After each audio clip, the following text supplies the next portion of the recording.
Donc, je me nomme du moins Moussé Mbaïsei, professeur de lettres, histoire et géographie, au CM Fallou Diop de Pékin.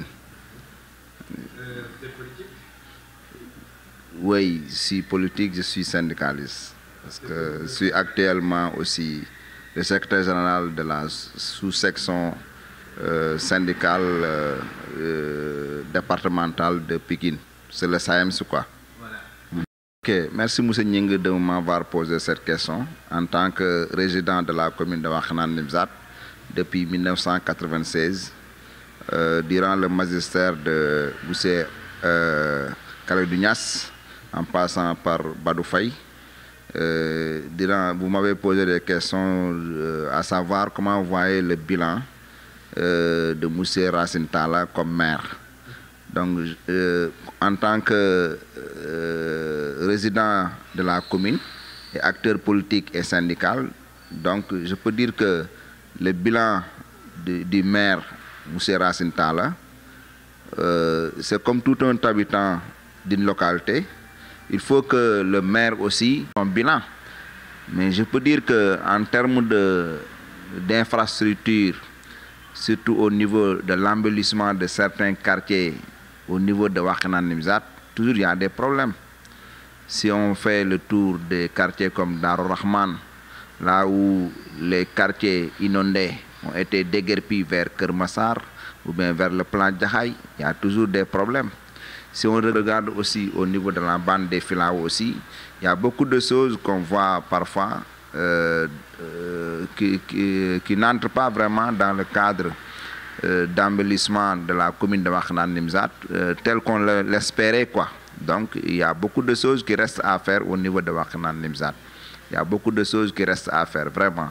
Maintenant, le maire en tant que tel doit proposer aux populations, comme nous sommes actuellement dans une phase où les maires ont terminé leur mandat, sont presque épuisés. On les a prolongés d'ici janvier 2022. Donc chaque maire de commune doit proposer son bilan et doit vraiment faire de telle sorte que les gens vraiment aient accès à leur bilan. Et on aura l'occasion de voir qu'est-ce qui a été positif, qu'est-ce qui a été négatif et de vraiment juger, quoi. Mais quand on n'est pas conseil municipal, quand on ne détient pas de pouvoir électif au niveau de la commune, il est difficile de dresser le bilan du maire. Mais si par les canaux et par les médias et autres, le maire doit être en mesure de proposer de faire son bilan, quoi. Voilà.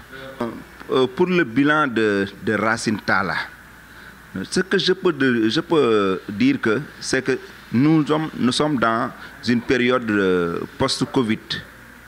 On ne peut pas parler de bilan un peu positif parce qu'il y a les conséquences du Covid-19 2020-2021.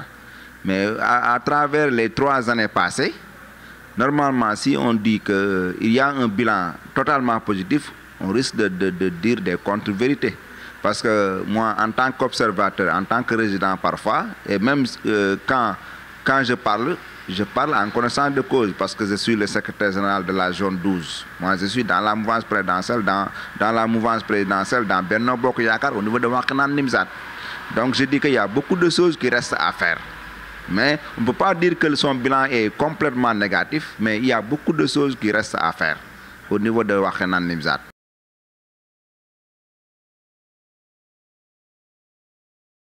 Non, moi je vois que derrière ces réformes territoriales, on peut dire qu'il y a parfois des ambitions qui sont cachées derrière, mais je peux dire que aussi parfois il y a des irrégularités qu'on doit corriger aussi, quand même. Parce que moi, quand je suis venu à Guédiawaye vers les années 96, moi je voyais que les recettes de Marcel Oubès revenaient à la mairie de commune d'arrondissement de Wakhanan Nimzat au temps de Kaledounias. Mais c'est entre-temps que je me suis vu que le maire de Djiddah Thiaroye Kao a amené le dossier au niveau de la Cour suprême. On avait tranché en donnant Marcel Oubès à Djiddah Thiaroye Kao. Mais on a vu aussi qu'avec les enjeux politiques qui sont devant nous, mais tout est possible. Parce que si on veut vraiment certaines communes de Pikine, on veut les amener à Guédiawaye, mais il y a des intérêts politiques qui sont derrière. Donc, il y a certaines décisions parfois qu'il y a de la politique dedans qui ne dit pas son nom. Mais moi, je vois que Djiddah Thiaroye Kao aussi est très vassant. Parce que si on prend du rond-point Canada jusqu'au niveau de Touba Thiaroye, toute cette bande-là appartient à Djiddah Thiaroye Kao. Mais il fallait aussi voir qu'il y a des habitants de Djiddah Thiaroye Kao qui se sentent comme étant des habitants de Guédiawaye. Hein. Ça aussi, il faudra le dire. Mais moi, je vois que ce que j'ai apprécié, c'est la création de 2 arrondissements. Maintenant, il y avait l'arrondissement de Guédiawaye seulement. Maintenant, il y a l'arrondissement de Sam Notaire et l'arrondissement de Wakhinane Nimzatt qui regroupe 3 communes d'arrondissement. Là, c'est 2 communes d'arrondissement. C'est raisonnable. Mais vouloir parfois vraiment faire certains découpages aussi, ça reste à voir que est-ce que c'est pas animé par des volontés politiques quoi. Moi je vois que si on prend l'exemple du maire de Djiddah Thiaroye Kao, il est du PDS. Mais je vois que parfois s'il était au camp de Benno Bokk Yakaar ou bien du pouvoir, on n'aurait pas à toucher son territoire. Mais parfois aussi avec les enjeux à venir, mais il faut s'attendre à tout. Hein. Maintenant, le président aussi, il a des ambitions politiques. Voilà, c'est ça la politique aussi. C'est ça la politique. Parce que les gens disent que ça a été créé au rang du régime PS. Donc pourquoi il avait créé aussi Djiddah Thiaroye Kao et certaines localités qui sont découpées parfois morcelées, c'est des intérêts politiques toujours qui ont été utilisés quoi. Parce que mais il y a des mesures vraiment que les populations apprécient. C'est le fait de faire de Keur Massar un département. Ça c'est une doléance qui date de très longtemps. Mais il y a certains découpages vraiment. Il faut éviter de diviser parfois sur le plan linguistique, social et culturel les populations aussi. Parce que les populations qui ont cohabité pendant des siècles et des siècles, ou bien des décennies et des décennies, ils se voient un bon jour qu'on les a dit qu'une partie maintenant c'est Thiaroye, une partie maintenant c'est Guédiawaye, et ainsi de suite. Ça, il faudra éviter cela.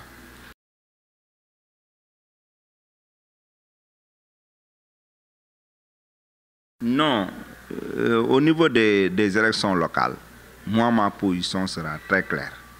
Les élections locales, c'est la localité.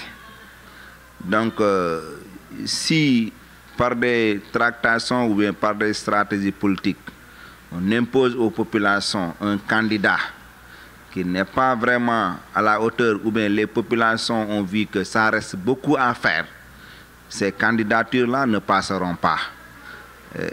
Je lance un appel au directoire politique de Benno Bokk Yakaar ou bien dans les communes de mettre les hommes qu'il faut à la place qu'il faut.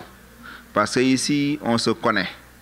Et la localité, de telle sorte que moi, je vois ici à Wakhinane Nimzatt de jeunes cadres qui émergent dans les autres partis ou bien dans des mouvements. Et c'est sûr qu'ils vont se présenter. Et comme le scrutin actuellement au niveau des locales, il y a des changements au niveau du mode de scrutin où le maire est élu directement. Ce n'est plus l'ancienne méthode où le maire a été élu par des conseillers, où on voit parfois il y a des dessous, des non-dits sur leur mode d'élection. Maintenant, cette fois-ci, ça ne se passe pas comme ça. Parce que si on voit les listes, la tête de liste, c'est le maire qu'on attend. Donc maintenant, si par conséquent, on nous a imposé ou bien on nous a mis à la tête quelqu'un dont les populations ne sont pas contentes, attendez-vous à des votes sanctions. C'est ça qu'il faut éviter. Donc moi, je voulais qu'on laisse aux localités, les coalitions qui sont formées, de discuter entre eux, de mettre à la tête quelqu'un, par consensus. Mais si on essaie de parachuter un quelconque candidat, ça peut créer des frustrations. Voilà.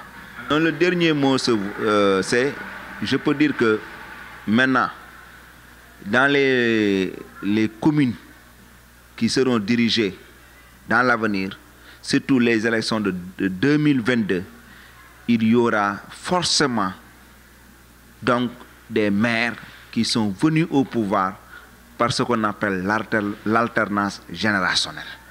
De jeunes maires vont briguer le suffrage des Sénégalais. Ça, il faut y attendre.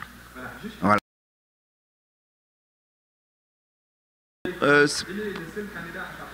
Pourquoi il est le seul candidat à sa propre élection? Vous avez entendu, en même temps que moi, que le président a donné des instructions fermes, que dans Benno Bokk Yakaar ou bien dans l'APR, c'est lui le seul maître du jeu. C'est celui qui va choisir, celui qui va être tête de liste. Donc, ça veut dire que par discipline de parti, il y a des candidats, mais ils n'osent même pas se prononcer. Ça, on le sait. Voilà, par discipline de parti. Mais je sais qu'il y aura des frustrations. Il y aura aussi des gens qui vont dire que nous n'accepterons jamais qu'on nous impose un tel candidat. Est-ce que vous pensez que le président de la République a la prérogative de choisir, en ce qui concerne les élections locales, le candidat sur qui la population peut compter? Est-ce qu'il a cette possibilité? Non, le président de la République, il est le gardien de la Constitution, il est le chef d'État, mais aussi il est un chef de parti, il est politique. Il y a aussi des stratégies politiques à mettre sur place. Mais ce qu'on peut dire au président de la République, c'est dans ces locales-là, il faut laisser les populations. Parfois, il faut avoir la bonne information à la base. C'est ça l'essentiel. Si on a la bonne information, si on relaie les informations sur tel ou tel candidat, on ne peut pas se tromper. Mais parfois, si on veut cacher les réalités du terrain et dire autre chose, ou bien dire le contraire au président, on peut aller dans des... Donc, en grosso modo, on peut dire que si toutefois Racine Talla est reconduit, il y aura du grabuge.